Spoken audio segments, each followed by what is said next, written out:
Agency అంటేనే ప్రకృతి అందాలకు పెట్టింది పేరు. వయ్యారాలు పోతూ ప్రవహించే వాగులు, వంకలు, రారమ్మని పిలిచే జలపాతాలు, కట్టిపడేసే సహజసిద్ధ అడవులు, గిరిజన గూడాలు, ప్రకృతి పలకరింపులు, కిలకిలా రావాలు ఇవన్నీ వర్ణించడానికి మాటలు చాలవు. అలాంటి సుందరమైన ప్రకృతి ఒడిలో కొలువుదీరిందే రంపచోడవరం నియోజకవర్గం. మరి అలాంటి చోట రాజకీయాలు ఎలా ఉన్నాయి? అంతా ఎమ్మెల్సీ అనంతబాబు చెప్పుచేతల్లోనే నడుస్తోందా? అటు వైసీపీ ఇటు టీడీపీ రెండిట్లో కుంపట్లు బయలుదేరాయా? ఏం జరుగుతోంది? రంపచోడవరం నియోజకవర్గ ముఖ చిత్రాన్ని చూసేద్దాం.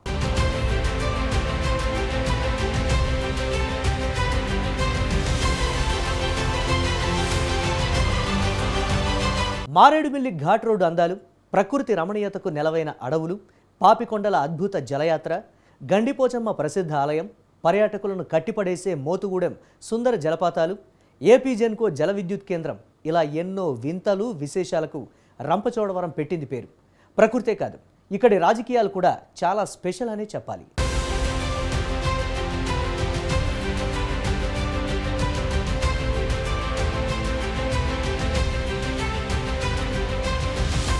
ఏజెన్సీలో ఒకప్పుడు ఎల్లవరం పేరుతో ఉన్న నియోజకవర్గాన్ని 2009లో డీలిమిటేషన్లో భాగంగా రద్దు చేశారు. తర్వాత రంపచోడవరం ఎస్టీ నియోజకవర్గంగా మార్పు చేశారు. ఇప్పటి వరకు 13 సార్లు జరిగిన ఎన్నికల్లో 5 సార్లు కాంగ్రెస్, 6 సార్లు తెలుగుదేశం, వైసీపీ 2 సార్లు విజయం సాధించింది.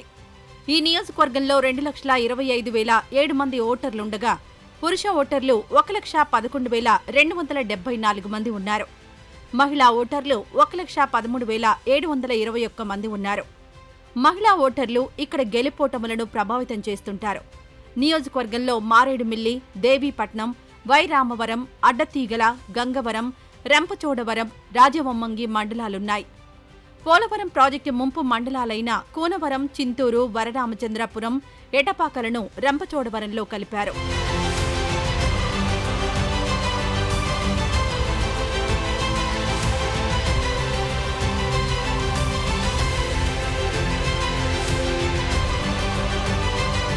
ఎల్లవరం నియోజకవర్గం ఉండగా ఇక్కడి నుంచి టీడీపీ అభ్యర్థి సీతంశెట్టి వెంకటేశ్వరరావు హ్యాట్రిక్ కొట్టారు.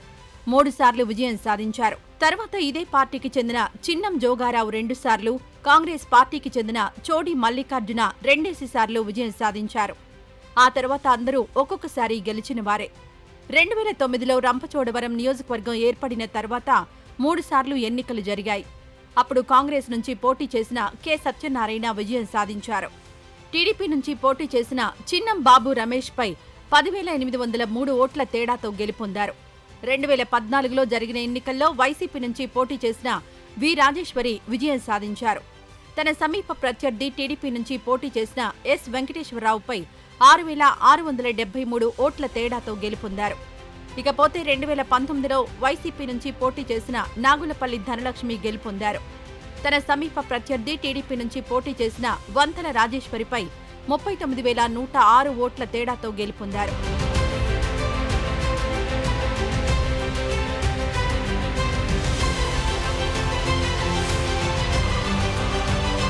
రెండు 2024లో వైసీపీ, టీడీపీ 2 పార్టీల మధ్య ఇక్కడ గట్టి పోటీ ఉండనుంది. వైసీపీ కాస్త ఎదురుగాలి వీచేలా ఉందని అంటున్నారు. ఎందుకంటే ఎమ్మెల్సీ అనంతబాబు వ్యవహారం పార్టీకి పెద్ద మైనస్గా మారిందని చెబుతున్నారు. ఇప్పుడు టీడీపీలో కీలక నాయకురాలిగా ఉన్న వంతల రాజేశ్వరి 2014లో అనంతబాబు మనిషిగానే ఉన్నారు. కానీ ఒకరోజు చెప్పా పెట్టకుండా టీడీపీలోకి 23 మందితో కలిసి జంప్ చేశారు. ఇది అనంతబాబుకి కోలుకోలేని దెబ్బగా మిగిలింది. దీంతో అనంతబాబుకి ఎదురు తిరిగిన మహిళగా ఒక ఇమేజ్ అయితే వచ్చింది. మరోవైపు జగన్ ప్రభుత్వం బోయ, వాల్మీకి, బెంతు ఒరియాలను ఎస్టీలో చేర్చడంపై తెచ్చిన జీవో నెంబర్ 52పై నిరసనలు కూడా వెల్లువెత్తాయి.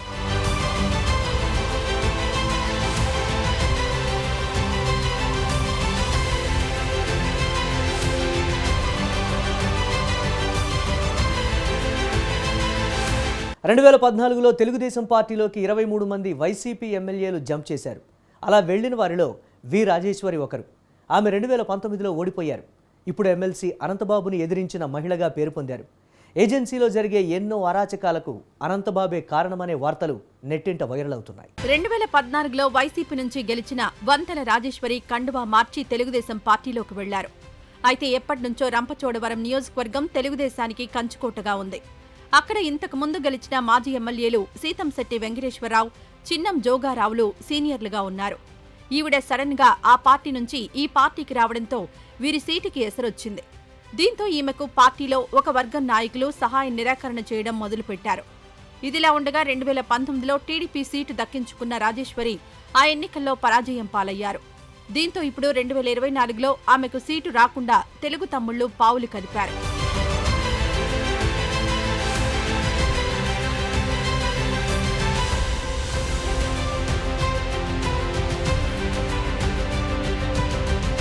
అడ్డతీగల మండలం గొంటువానిపాలెంలో వైసీపీ ఎమ్మెల్సీ అనంతబాబుపై పలు ఆరోపణలున్నాయి, కేసులున్నాయి. కోట్ల రూపాయల విలువైన రంగురాళ్ల వ్యాపారం నుంచి కలప అక్రమ రవాణా, పేకాట శిబిరాలు, మట్టి తవ్వకాలు, ఇసుక దోపిడీ ఇలా ఒకటా రెండా అసాంఘికంగా జరిగే ప్రతి కార్యక్రమం వెనుక అనంతబాబు ఉంటారని ఏజెన్సీకి చెందిన ప్రజలే చెబుతున్నారు. బినామీల పేరు మీద చేపల చెరువులు, క్వారీలు, వ్యాపారాల్లో అతని పాత్ర ఉందని అంటారు.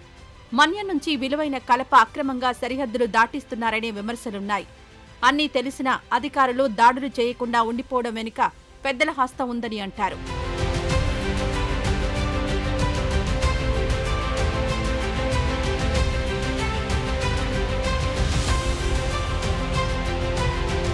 ఇక గంజాయి సాగు, అక్రమ రవాణా మన్యంలో జోరుగా నడుస్తోంది.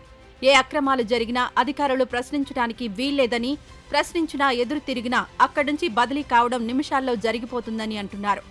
అయితే అనంతబాబు జడ్పీటీసీగా ఉన్న సమయంలో మావోయిస్టులు అతన్ని కిడ్నాప్ చేశారు. తర్వాత ప్రజా కోర్టు నిర్వహించి హెచ్చరించి వదిలేశారు. అడ్డతీగల పోలీస్ స్టేషన్లో మొదట ఆయన రౌడీ షీటర్గా నమోదయ్యాడు. 2019లో వైఎస్సార్ కాంగ్రెస్ పార్టీ అధికారంలోకి రాగానే ఆ రౌడీ షీట్ తీసేశారు.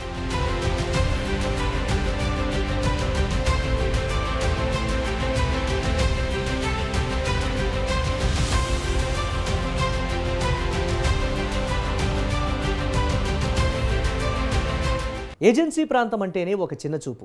మనమేం చేసినా వాళ్ళేమీ అనరని బరితెగింపు బ్యూరోక్రసీలో కనిపిస్తూ ఉంటుంది. పోలవరం నిర్వాసితుల సమస్యలు తీరనే లేదు, ప్రాజెక్టు కట్టనే లేదు.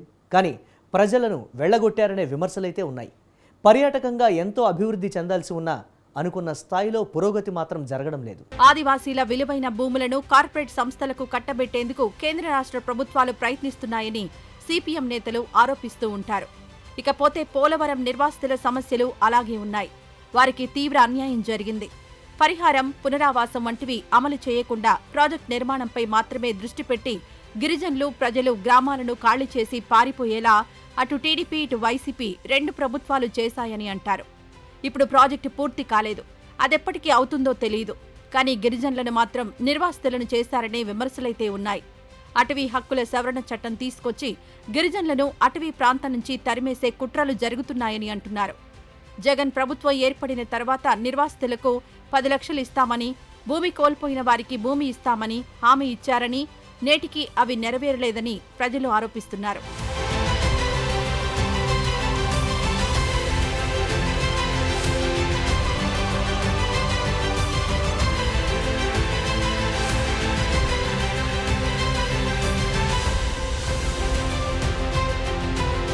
రంపచోడవరానికి అద్భుత పర్యాటక ప్రదేశంగా పేరుంది.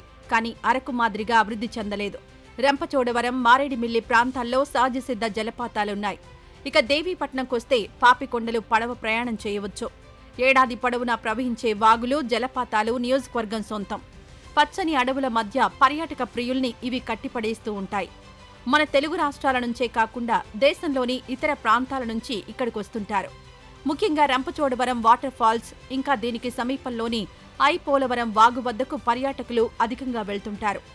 పర్యాటక రద్దీకి తగ్గట్టుగా ఇక్కడ కనీస వస్తువులు లేవు. విశ్రాంతి గదులు, పార్కు, టాయిలెట్లు లేక మహిళలు ఇబ్బందులు పడుతున్నారు. అటు వాగులోకి, జలపాతం దగ్గరకు వెళ్లడానికి మార్గం సరిగ్గా లేక ఇక్కట్లు ఎదురవుతున్నాయి.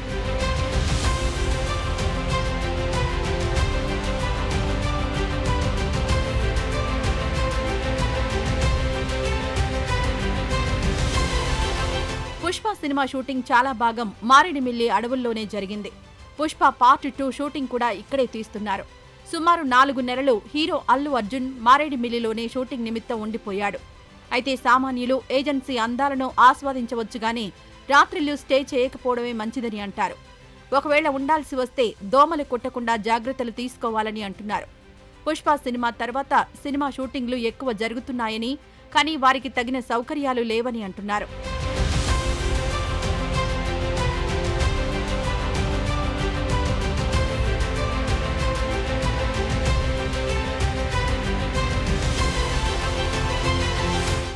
రంపచోడవరం పేరుకే ఏజెన్సీ, కానీ అక్కడి ప్రజలు అలా చూడటం లేదు. నాగరిక ప్రపంచం దగ్గరికి వచ్చేసరికి మనుషుల్లోని లోగుట్టులన్నీ కనిపెడుతున్నారు. ఇంతకు ముందులా మోసపోవడం లేదు, కానీ రాజకీయ నాయకుల దగ్గర మాత్రం అందరిలాగే వీళ్ళు బోల్తా పడుతున్నారు. మరి వచ్చే ఎన్నికల్లోనైనా వీరు సరైన ప్రజాప్రతినిధినే ఎన్నుకుంటారా? ఎన్నికైన ప్రజాప్రతినిధి వీరి నమ్మకం నిలబెడతారా చూడాలి.